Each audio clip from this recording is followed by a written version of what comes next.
very excited about the next guest that we have up. It's Craig Sellars, who, as part of our D10E family, has been for a very long time, comes to most of all our conferences, if not all of our conferences, and is doing awesome stuff in this space, a veteran in the blockchain world. He leads the development of global innovations on top of the Bitcoin blockchain as the founder of Tether, Vatomic, and BlockV, chief technologist of the Omni Foundation, and advisor to many organizations in the blockchain space. He has led projects which now have market caps of close to $1 billion and platforms which have billions of dollars in volume per day. Can you please give Craig Sellars a very warm welcome to the stage?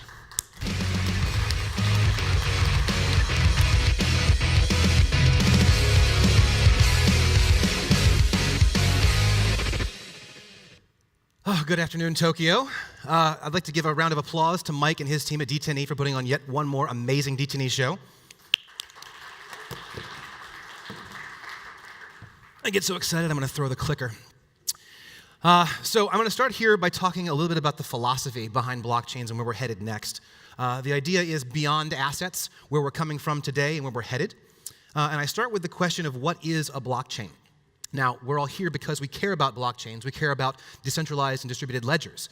The answers you're going to hear are going to be things like distributed ledger, a public ledger where everyone can see what the transactions are on the chain, and a record set of a database that continues to grow over time.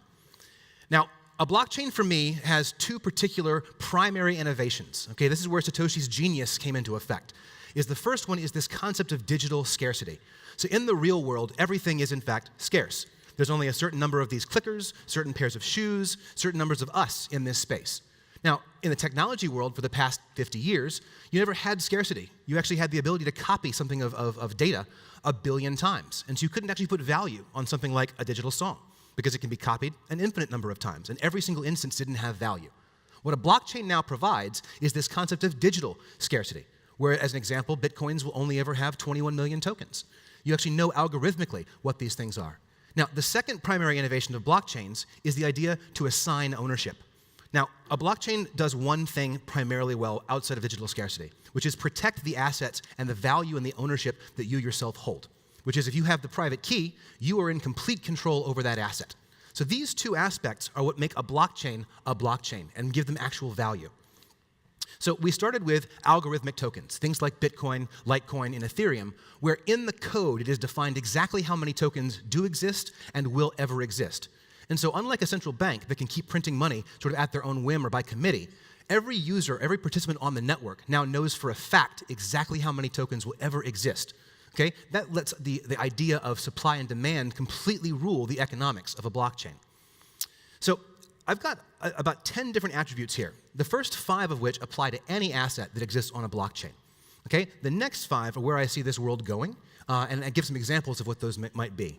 We start with everything is finite. Again, Bitcoins have 21 million tokens. Everyone knows for a fact what those things are. It never grows beyond that number, therefore every token can be considered finite. They can be considered authentic. Since you mine Bitcoins, or you actually mine other cryptocurrencies, you know for a fact that every token that you hold is authentic because it traces all the way back to its creation method, which was the block that it was mined in.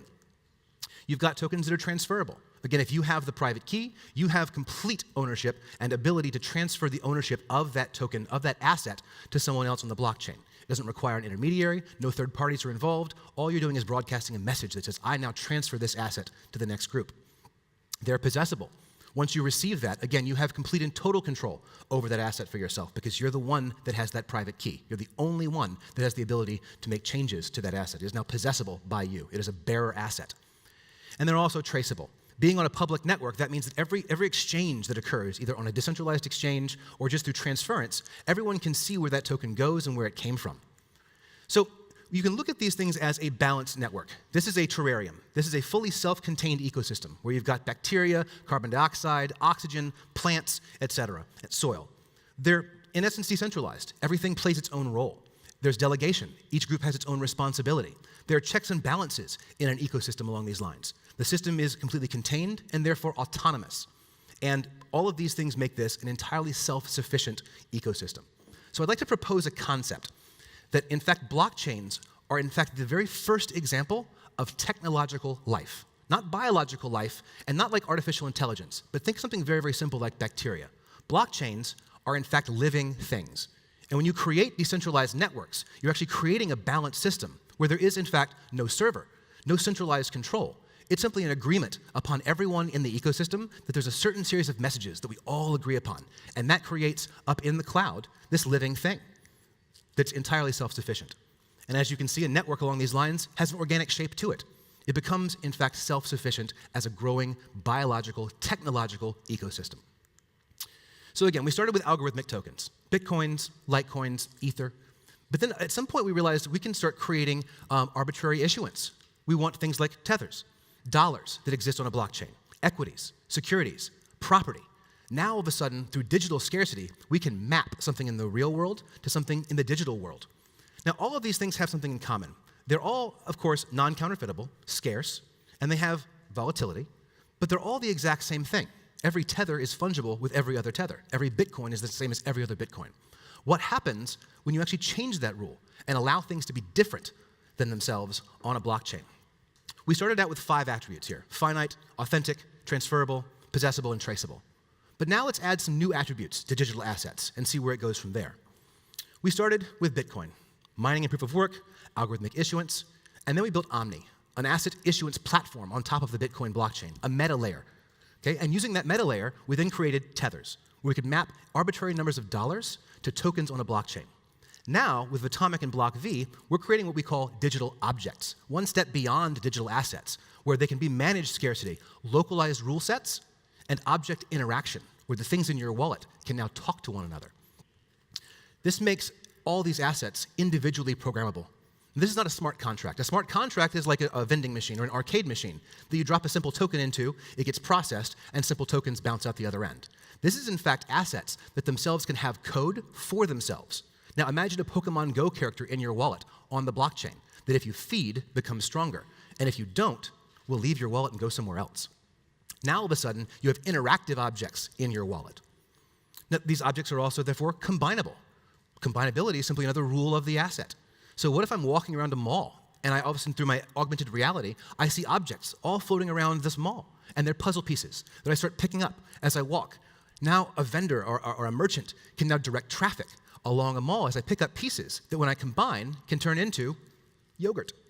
And by the time I've picked up all the pieces, I'm standing in front of a yogurt shop. So now this asset is redeemable for a good in the real world.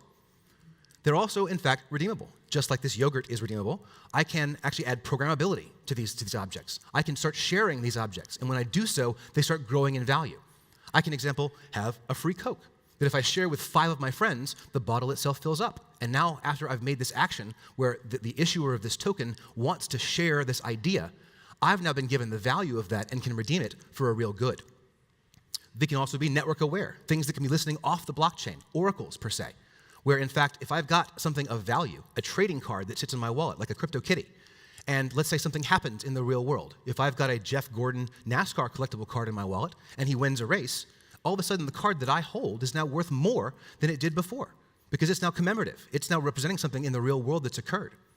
You can then also add things like artificial intelligence, and that's where these things become very, very interesting, because the interactivity inside of the wallet now opens up unlimited possibilities. So in the real world, we've got millions of apps. In essence, apps are kind of like digital objects, except they don't live on blockchains, and you can't actually give them to someone else. Imagine if you're inside your wallet, you had a series of apps that you owned yourself, that you could acquire yourself, and that you could trade with others. The options here, the availability here of brand new ideas is practically unbounded and unlimited. Now, the last thing I'd like to share with you guys is a fairly new idea. Milos Tomic, myself, and Brock Pierce recently have actually founded a nonprofit organization. With the blockchain technology, once you have accountability and transparency, groups like nonprofits and NGOs can ensure a lack of corruption, can make sure that donations that come from one place end up in the place they're supposed to be. And so I'd like to share with you guys a quick video for sort of an intro for something that Emma will be talking about tomorrow during Pitch Day. It's called the Global Sun Foundation, and I think it's a fantastic example of how blockchains can really liberate the world and do things for social good. Our inspiration, the sun, is by far the most magnificent source of energy and life on Earth. It is an unstoppable force of nature, constantly reminding us that we are all stardust. We are actually all the same. Every day, 30,000 children under the age of 5 die from preventable causes. 161 million children will not develop properly by the end of this year because of the malnutrition and not getting basic health care. Together, we are going to change this. We are starting from Belgrade, Serbia, right now. Serbia is the #1 country in Europe by the number of children diagnosed with cancer. One of the biggest problems of medical institutions in Serbia is outdated equipment and incredibly long waiting lists for hospital treatments. A lot of children suffer every day for a better quality of life and equal opportunities, regardless of their social position. One of them is Milos.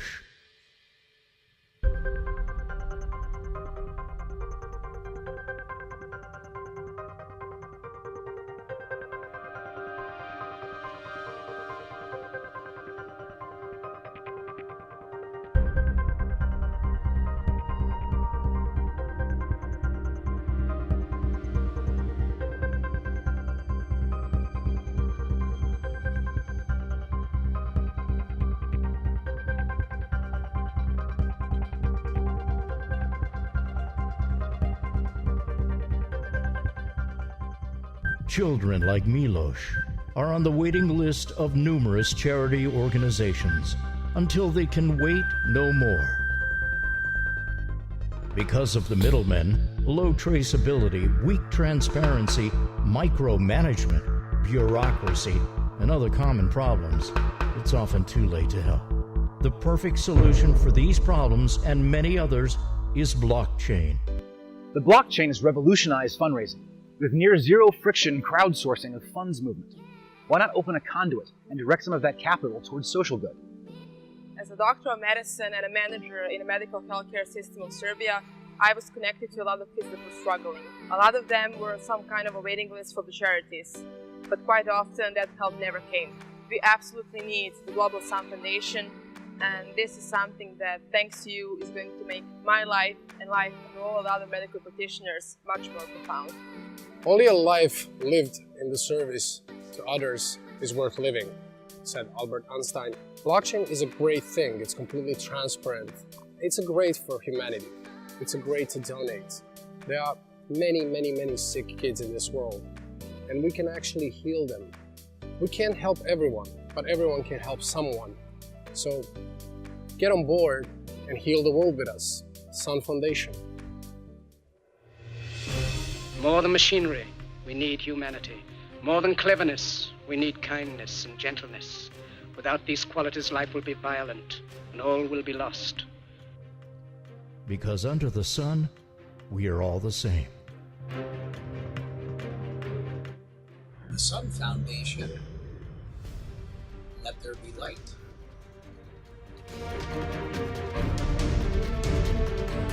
Donate now.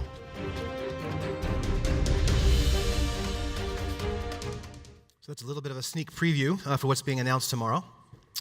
I believe in this so much because the future for us is a story that's waiting to be written. It's at the intersection of experiential technology and all of our collective imaginations. And we now have the ability, billions of dollars have been raised for crowdfunding. And some of that money can now go to social good, and it can be used to develop innovative technologies that we can all benefit from. So if you have any interest about this, check out globalsunfoundation.com. And interest in digital objects, check out blockv.io. And thank you all. Have a great rest of your day. Cheers.